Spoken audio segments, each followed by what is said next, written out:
देखो भाई, आज हम बात करेंगे लैरिंजल ट्यूमर। ठीक है ना, ये कैंसर लैरिंग्स है, गले में रहती है। ठीक है, एक तो होती है लैरिंग्स, एक होती है फेरिंग्स। ये लैरिंग्स जो है ये सांस की नली से रिलेटेड है। ठीक है ना, तो अगर जो हम अभी जो टॉपिक चल रहे हैं हमारे ENT के चल रहे हैं, मतलब कान से रिलेटेड और नोज से रिलेटेड और थ्रोट, गले से रिलेटेड। तो ये थ्रोट का टॉपिक है। अब इसके इंट्रोडक्शन में चलते हैं। इंट्रोडक्शन में है laryngeal cancer is a disease, एक बीमारी है इन विच जिसमें मैलिग्नेंट सेल्स या कैंसर सेल्स कह सकते हैं बन जाती हैं from in the tissue of the larynx. लैरिंग्स के जो टिश्यू हैं उनमें से ही क्या बन जाती हैं, कैंसर की सेल बननी शुरू हो जाती हैं। ठीक है ना, most laryngeal cancer from in squamous cell, the thin flat cells lining the side of larynx. ये कह रहा हूँ मोस्ट लैरिंजल कैंसर जो है वो कहाँ से, लैरिंजल में कहाँ से बनते हैं, स्क्वोमोस सेल होती हैं लैरिंजल में, वहाँ बनते हैं, जो कि कैसी रहती है, वो थिन फ्लैट सेल्स रहती हैं। वहाँ पे lining the inside of the larynx, जो लैरिंग्स की सबसे अंदर की जो परत जैसी है उसको कह सकते हैं। और फॉर एग्जांपल समझाऊँ तो कहाँ पे है, जैसे कहाँ हमारे गाल के अंदर की स्किन है मुंह में, जिससे हमारे दाढ़ दांत साइड में टच रहते हैं, और जीभ फिर के देखना चिकनी सी लगती है कुछ कुछ। ठीक है ना, तो सेम ऐसी ही वहाँ पे भी रहती है लैरिंजल में। और ऐसी कुछ कुछ कहाँ पे रहती है, जैसे सर्विक्स, बच्चेदानी का मुंह रहता है ना, वहाँ पे भी ज़्यादातर ऐसी सेल्स रहती हैं, तो वहाँ पे भी कैंसर बनने के ज़्यादा चांस रहते हैं। मुंह में भी बन जाते हैं, मुंह में भी सेम सिस्टम। आगे बोल रहा, these cancer are called squamous cell carcinoma. इस जो कैंसर को क्या बोलते हैं, स्क्वोमोस सेल कार्सिनोमा भी बोल देते हैं। पॉसिबल कैंसर लोकेशन, पॉसिबल का मतलब संभावना या संभावित कैंसर एरिया या लोकेशन या स्थिति के लैरिंजल में कहाँ कहाँ पे ये कैंसर होने की संभावना ज़्यादा रहती है। सुप्राग्लोटिस, ग्लोटिस के जस्ट ऊपर।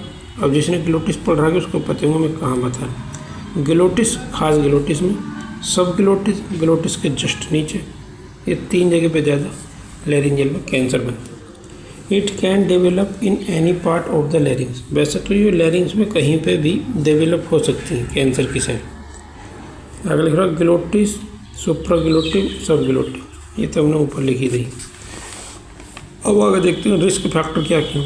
As, gender, race.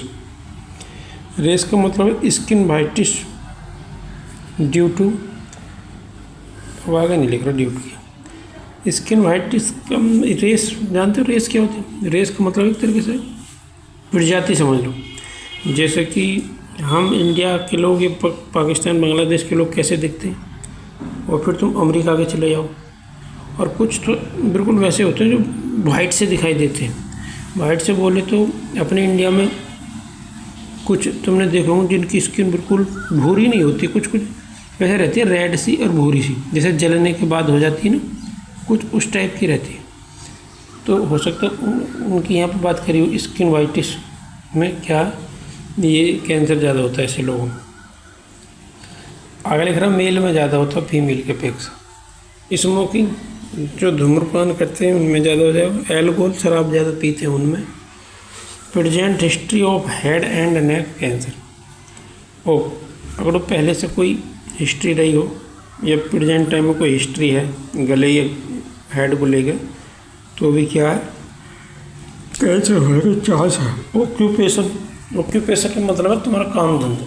क्या पता तुम ऐसी जगह काम करते हो जैसे कोई खदान वगैरह, खान वगैरह, उसमें कुछ चल रही हो खुदाई उदाई, तो उसके धूल वूल के कण वगैरह सांस की नली वगैरह में जाते हैं, तो उसकी वजह से भी कैंसर होने की संभावना रहती है। क्लिनिकल मैनिफेस्टेशन देखते हैं भाई।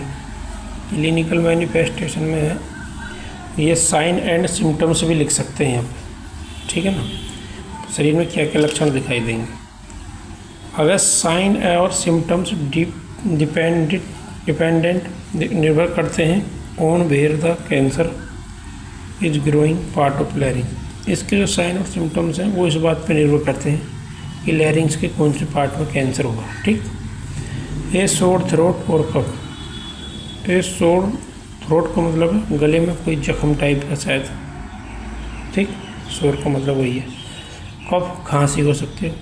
That does not go away, जो कि क्या मतलब जाती नहीं है, वो कितनी दवाई वाली लो ठीक नहीं होती, क्योंकि तुम नॉर्मली खांसी की दवाई लोगे और तो ठीक होने की नहीं। जबकि कैंसर के लक्षण हो तो कैंसर वाले डॉक्टर ही दवाई चलाएंगे तो ही जाके ठीक हो पाएगी। अगर लिख रहा ए lump in the neck of throat, गले में थ्रोट के आसपास में मतलब क्या है, लंप बन जाएगा, मतलब मांस की कोई गांठ टाइप की बन जाएगी। ए चेंज और हॉर्सनेस इन द वॉइस, तुम्हारी जो आवाज़ है हॉर्सनेस हो जाएगी, मतलब घोड़ा ही नहीं आता कुछ उस टाइप की तुम बोलोगे तो ऐसी आवाज़ निकल रही। आगे बोलो एयर पेन, कान में क्या है दर्द होगा जी। ठीक। अब आगे चलते हैं जी। डायग्नोस्टिक एवेलुएशन में क्या क्या है जी। Physical exam. फिजिकल एग्जाम का मतलब यही होता है कि डॉक्टर पहले खुद चेक करेगा गले को अपने हिसाब से, उसमें देखेगा अपनी डायग्नोसिस बनाएगा क्या क्या दिक्कत लग रही है, तो उसको बोलेगा फिजिकल एग्जाम। देखेगा कितने बड़े एरिया में जख्म है या कैंसर है, कितनी सूजन है, कितनी रेडनेस हो रही है, टेंडरनेस है या नहीं है, तो ये फिजिकल एग्जाम में आ जाता। आगे बोलो ऑफ थ्रोट एंड नेक, मतलब गले का नेक में देखेगा। इनडायरेक्ट लैरिंजोस्कोपी, इनडायरेक्ट का मतलब है ऊपर से ही देखेगा। फिर डायरेक्ट लैरिंजोस्कोपी मतलब मुंह में डाल कर नली। फिर एंडोस्कोपी जो खाने की नली वगैरह वो चेक करती है, स्टोमक वगैरह को उससे चेक करेंगे।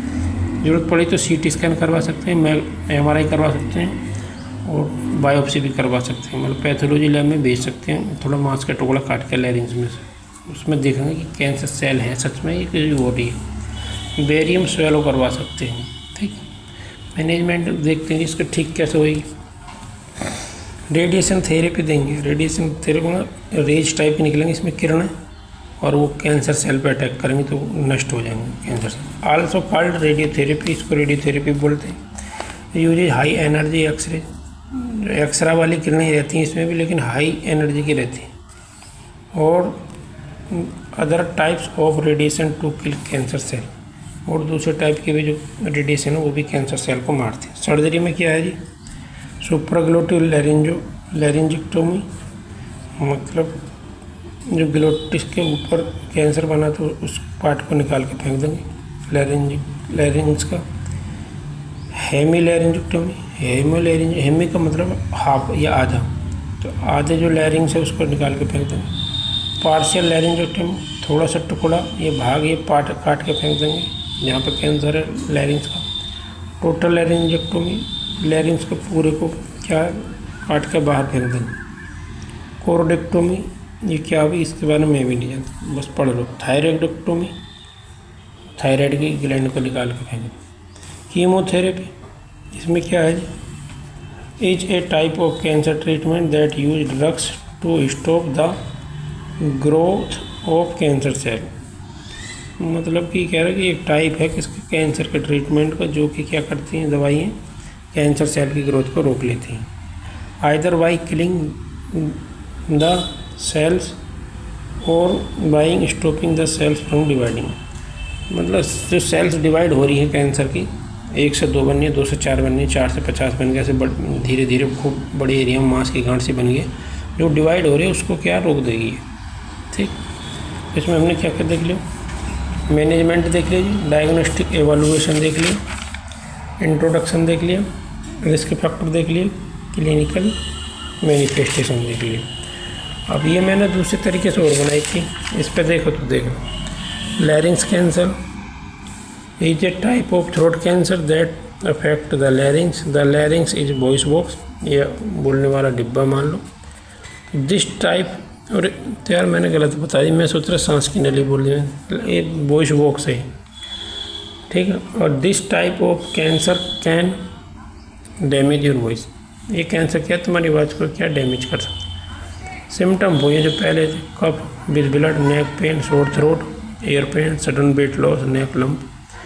रिस्क फैक्टर वो cigarette smoking, air pollution, chronic laryngitis, voice strain, alcoholism, सब वही है। डायग्नोसिस में history collection, physical examination, laryngoscopy, chest X ray, CT scan, MRI, PET scan, ये जो भी हमने ये पढ़ा है उसी का ही है। ये लिखना और का मतलब दोबारा से ये लैरिंग्स। नर्सिंग मैनेजमेंट, इसको चलो छोड़ो, इस पर कुछ नहीं है, मतलब नर्स वगैरह कैसे मैनेज करेगी, ठीक है, इतनी वीडियो है।